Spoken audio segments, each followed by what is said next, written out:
जय हिंद साथियों। पुनः ऑनलाइन क्लास में हम हिंदी आधारित प्रश्नों को लेकर के उपस्थित हैं। विविध चल रहा है, इसमें अनेक प्रकार के प्रश्न आपको मिलेंगे। तमाम सम्मेलन होंगे, तमाम संस्थाओं की स्थापना, तमाम पुस्तकों के लेखक। ये टीजीटी पीजीटी अन्य अध्यापक परीक्षा के लिए उपयोगी है। तो आज का पहला प्रश्न हम प्रारंभ करते हैं। प्रथम विश्व हिंदी सम्मेलन कहाँ हुआ था? तो ये नागपुर में हुआ था।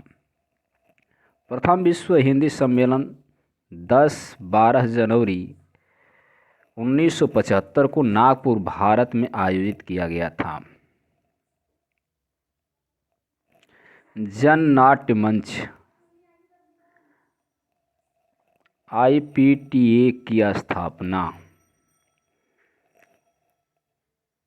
किस सन में हुई?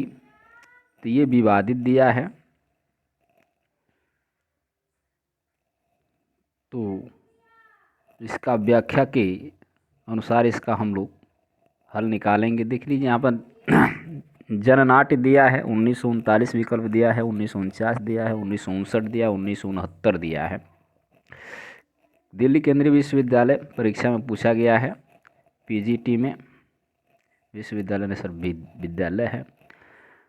अब यहाँ पे दिया है IPTA यानी भारतीय जनमंच यानी इंडियन पीपुल्स टीचर एसोसिएशन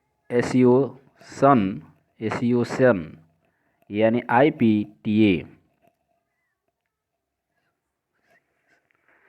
की स्थापना राष्ट्रीय स्तर पर 25 मई 1943 को बम्बई, अब जो है मुंबई में हुई थी। स्वर्ण जयंती यानी 50वां वर्ष के अवसर पर 1993 में भारत सरकार ने डाक टिकट जारी किया। इप्टा का नाम यानी ये है इप्टा का नामकरण सुप्रसिद्ध वैज्ञानिक होमी जहांगीर भामा ने किया था। इप्टा का प्रतीक चिन्ह सुप्रसिद्ध चित्रकार चित्त प्रसाद की कृति नगाड़ा वादक है, जो संचार के सबसे प्राचीन माध्यम को याद दिलाता है। तो अब यहाँ पे देखेंगे कि 1943 में हुआ था, तो 1943 में विकल्प दिया ही नहीं है, इसलिए विवादित है।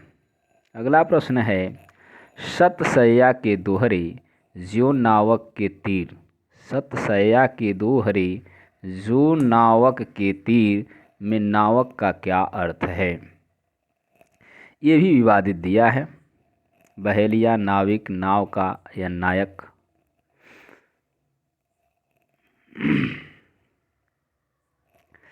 तो व्याख्या से समझेंगे हम लोग। हिंदी साहित्यकार सुधीश पचौरी ने 28 अगस्त 2012 को LiveHindustan.com की एक साक्षात्कार वार्ता में प्रस्तुत दोहे के अर्थ को समझाते हुए कहा है कि यह नावक का मतलब है नाविक नहीं।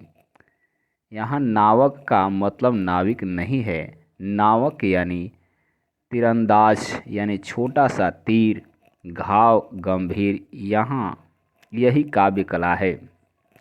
कहीं कहीं पर विद्वानों ने नावक का अर्थ नाविक भी बताया है। उत्तर प्रदेश माध्यमिक शिक्षा चयन बोर्ड ने इस प्रश्न का उत्तर अपनी प्रारंभिक उत्तर कुंजिका B विकल्प दिया था, किंतु स्पष्ट न होने के कारण संशोधित कुंजी में इस प्रश्न को मूल्यांकन से बाहर कर दिया।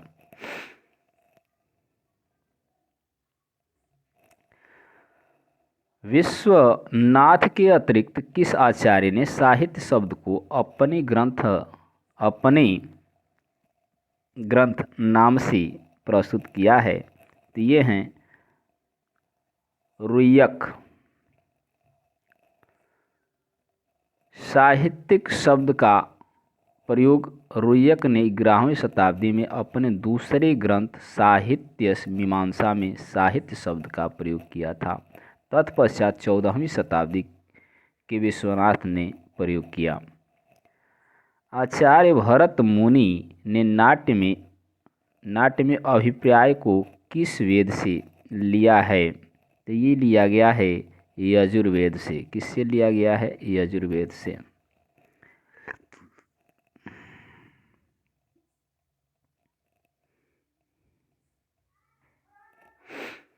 भरत मुनि के नाटक यानी नाट्य शास्त्र में अभिप्राय यजुर्वेद से लिया गया है। अगला प्रश्न है, यहाँ कथन असत्य दिया है। निम्नलिखित में महाकाव्य के लक्षणों के विषय में एक कथन असत्य है। तो इसमें दे रहा है कि इसमें सभी नाटक संधियाँ होती हैं। ये तो सही है। इसमें सभी रस प्रधान रस के रूप में होते हैं। यह सर्गों में विभक्त होता है। इसके आरंभ में देवादि को नमस्कार, आशीर्वाद एवं वस्त्र निर्देशक होता है। तो इसमें बी क्या है? असत्य है, यानी सभी रस प्रधान रस नहीं होते हैं। कोई एक रस प्रधान होता है, सभी रस हो सकते हैं, लेकिन एक ही रस क्या होता है? प्रधान होता है। बाकी सब विकल्प सही हैं। यहाँ दिया है बी को असत्य माना गया है क्योंकि इसमें सभी रस प्रधान के रूप में नहीं होते। महाकाव्य सर्गबद्ध रचना होती है। प्रायः इसका आरंभ महाप्राण वर्णों से होता है। इसमें सभी नाट्य संधियाँ होती हैं। अगला है, किस ग्रंथ में कलचुरी राजवंश की किसी सामंत की 7 नायिकाओं का नखशिख वर्णन किया गया है? तो किस ग्रंथ में किया गया है? तो ये आपका है कलचुरी है, तो कवलय माला कथा में किया गया है। डी विकल्प आपका सही होगा। कलचुरी राजवंश, कवलय माला। उद्योतन सूरि द्वारा रचित कुवलय माला कथा में 3री शताब्दी से लेकर 8वीं शताब्दी के अपभ्रंश काव्य का वर्णन है। इस ग्रंथ में कलचुरी राजवंश के सामंत की 7 नायिकाओं का नखशिख वर्णन किया गया है।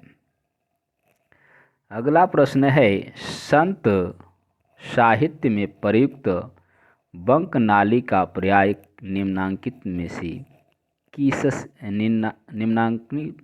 निम्नांकित में से कौन नहीं है? तो यहाँ है बक्रनाली। संत साहित्य में बंकनाली का पर्याय त्रिकुट, राजदंत, शंखिनी से है। यह हठयोग के अंतर्गत आता है। बक्रनाली से इसका कोई संबंध नहीं है।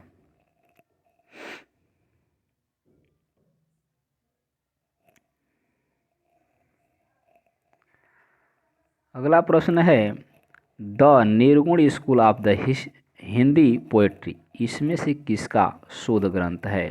तो ये है पंडित डॉक्टर पीताम्बर दत्त बड़थवाल।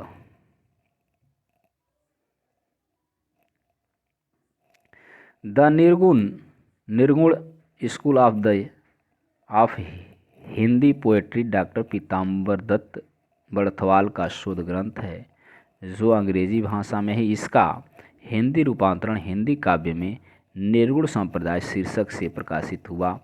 इनका जन्म 1902 को लैंसडाउन यानी गढ़वाल उत्तराखंड में हुआ था।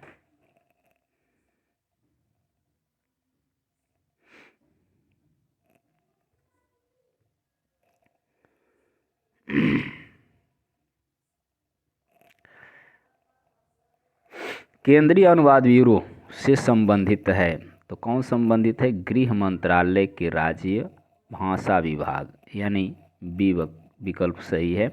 यानी इसमें भरेंगे हम लोग केंद्रीय अनुवाद ब्यूरो, गृह मंत्रालय के राजभाषा विभाग से संबंधित है। अब व्याख्या दिया गया है 1960 में शिक्षा मंत्रालय के अधीन केंद्रीय हिंदी निदेशालय की स्थापना करके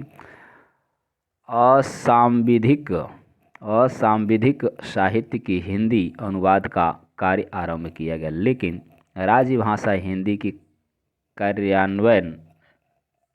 कार्यान्वयन का दायित्व गृह मंत्रालय पर होने के कारण केंद्र सरकार की असांविधिक प्रक्रिया साहित्य के अनुवाद का दायित्व भी गृह मंत्रालय को सौंपा गया।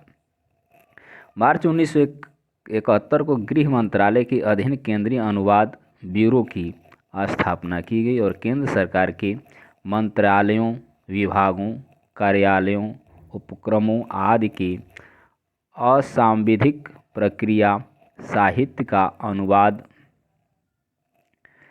कार्य केंद्रीय अनुवाद ब्यूरो को सौंपा गया। अनुवाद में सरलता, सहजता और शब्दावली में एकरूपता सुनिश्चित करने के लिए ब्यूरो वर्ष 1973 के अनुवाद प्रशिक्षण का कार्य भी कर रहा है। हीनयान महायान शाखा किस धर्म से संबंधित है? तो ये आपका डी विकल्प होगा, बौद्ध धर्म से। हीनयान महायान दोनों बौद्ध धर्म के संप्रदाय हैं। दोनों के बीच अत्यधिक विषमता है। हीनयान और महायान में चरम लक्ष्य की विचारों को लेकर विरोध है। हीनयान का चरम लक्ष्य अहर्ता पद की प्राप्ति है, जबकि महायान का चरम लक्ष्य बोधिसत्व को प्राप्त करना है। इतिहास के प्रति भारतीय दृष्टिकोण प्रायः अध्यात्मक परक हैं। क्या हैं? अध्यात्म परक हैं।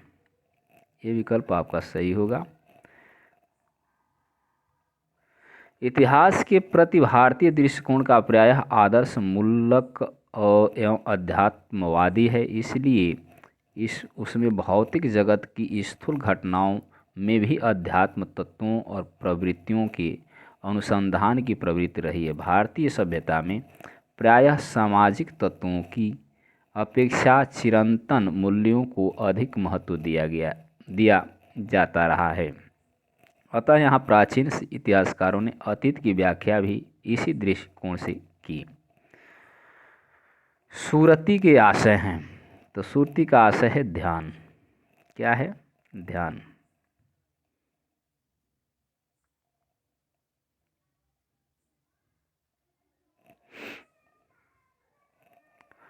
सुरति निरति का संयुक्त प्रयोग सबसे पहले नाथपंथी रचनाओं में मिलता है, जिसका महत्व संत साहित्य के अंतर्गत बहुत माना गया है। सिद्धों ने सुरति शब्द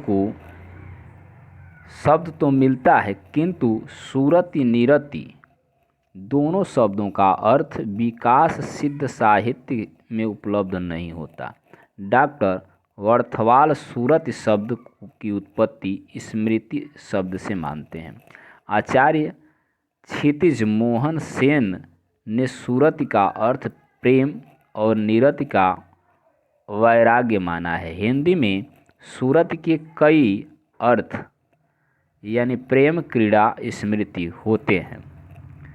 संतों ने सुरति का प्रयोग निसंदेह नाथ योगियों के शब्द सुरति योग के अर्थ में किया है। सुरति साधना मानसिक साधना है।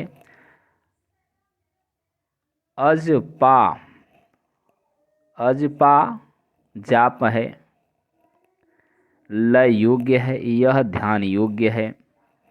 इसके द्वारा साधक आंतरिक अवस्थाओं का पर्यवेक्षण कर उपलब्ध ज्ञान द्वारा परम तत्व का साक्षात्कार करता है, जिससे उसे आत्मदर्शन की उपलब्धि होती है।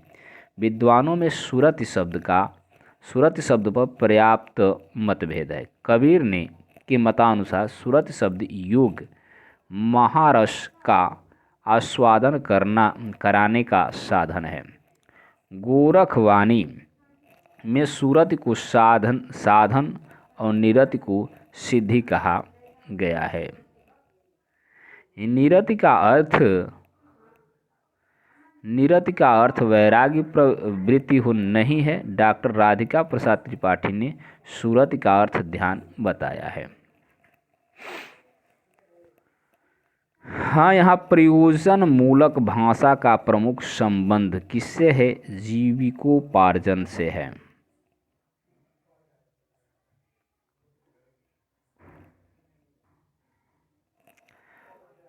प्रयोजन मूलक भाषा के से तात्पर्य किसी विशिष्ट उद्देश्य के अनुसार प्रयुक्त भाषा है।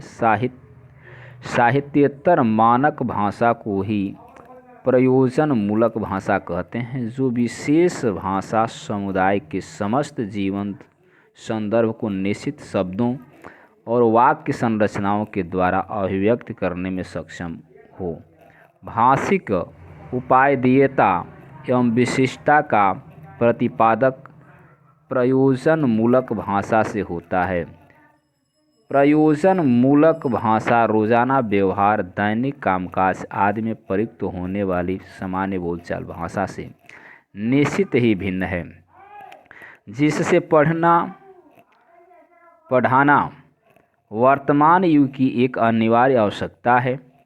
यह वह भाषा है जिसकी विविध रूप को अधिकार के साथ आत्मगत करने से जीविकोपार्जन का अच्छा सा साधन पा सकते हैं।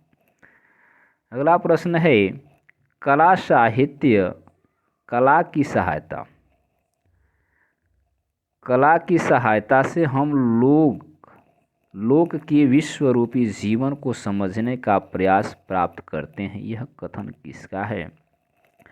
तो यह कथन है डॉक्टर वासुदेव शरण अग्रवाल का।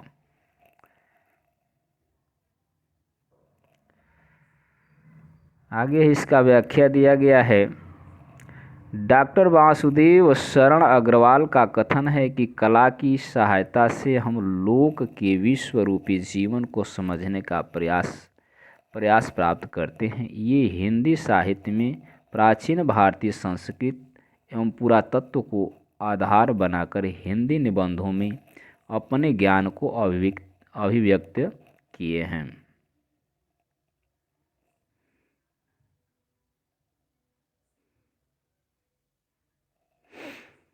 चलिए, आज अंतिम पृष्ठ यहीं पर हम लोग देखेंगे, क्योंकि लंबी वीडियो हो जाएगी। 17 मिनट हो चुके हैं। वासुदेव शरण अग्रवाल के निबंध हैं, इस संग्रह हैं इस प्रकार। पृथ्वीपुत्र, कल्पलता, कला और संस्कृत, भारत की एकता। इन्होंने जायसी कृत पद्मावत महाकाव्य की संजीवनी व्याख्या भी की है।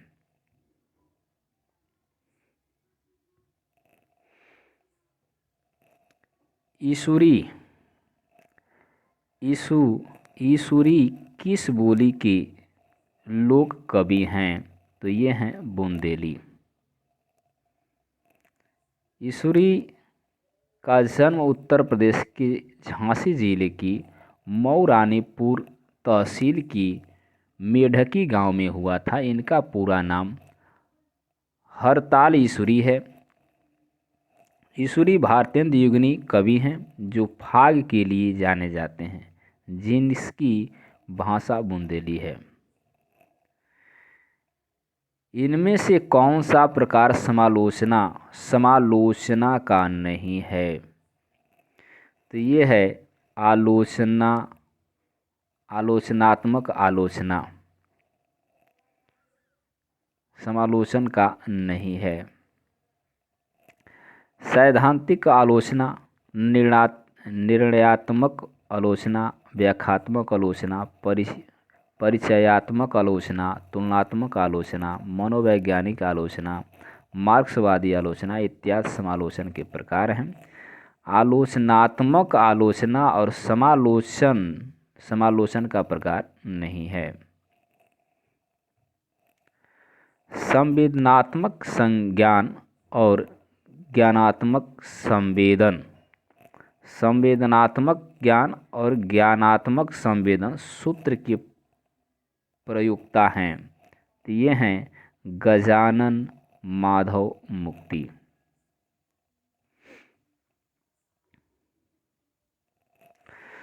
मुक्ति बोध ने अपनी चिंतन प्रणाली से एक सूत्र को जन्म दिया जो उनकी कविताओं और आलोचनाओं में पिरोया हुआ है। वह सूत्र है संवेदनात्मक ज्ञान और ज्ञानात्मक संवेदन। रचना की प्रक्रिया में चूंकि इंद्रिय संवेदना की प्रधान भूमिका होती है और उसे दृश्य रूप में बोध को व्यक्त करना होता है, इसलिए ज्ञान को संवेदना में घोलने की जिम्मेदारी होती है। संवेदना ही दृश्यांकन में सक्षम होती है। रचना की आदि बिंदु संवेदना और अंतिम परिणति भी संवेदना होती है। ज्ञान की भूमिका माध्यम में यह संवेदना को भी विश्लेषित करता हुआ तिरोहित हो जाता है। मुक्तिबोध इसे संवेदन शक्ति में विलक्षण विश्लेषण प्रवृत्ति का होना कहते हैं।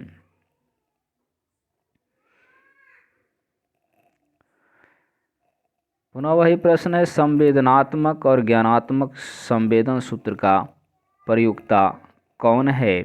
तो ये हैं गजानन माधव मुक्तिबोध। ये विकल्प आपका सही है। कला सामाजिक अनुपयोगिता की अनुभूति के विरुद्ध अपने को प्रमाणित करने का प्रयत्न, अपर्याप्तता के विरुद्ध विद्रोह, यह इनमें से किसका कथन है? तो ये कथन आपका है सच्चिदानंद हीरानंद वात्स्यायन अज्ञेय का, यानी ये विकल्प आपका सही है।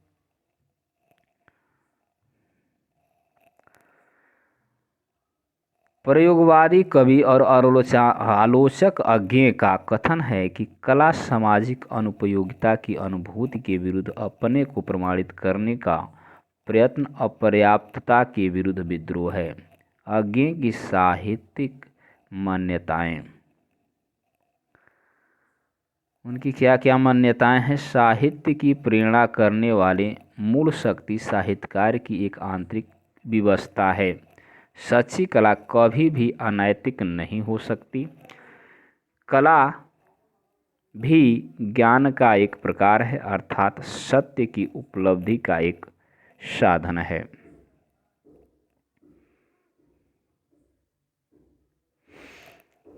इन मुसलमान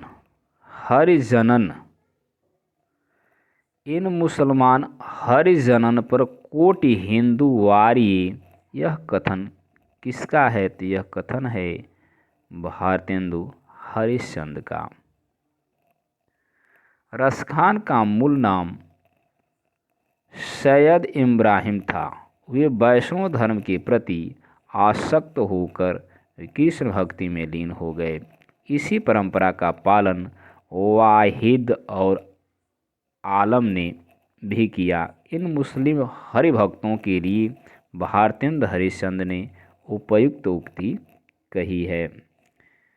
पुनः वही प्रश्न है, इन मुस्लिम हरिजनन पर कोटि हिंदू वारिये, यानी करोड़ों हिंदुओं को महत्व दे रहे हैं, करोड़ों हिंदुओं पर इनको महत्व दे रहे हैं मुसलमान, यानी यहाँ पे हैं एक भारतेंदु हरिश्चंद्र ने उपयुक्त वाक्य कहा है।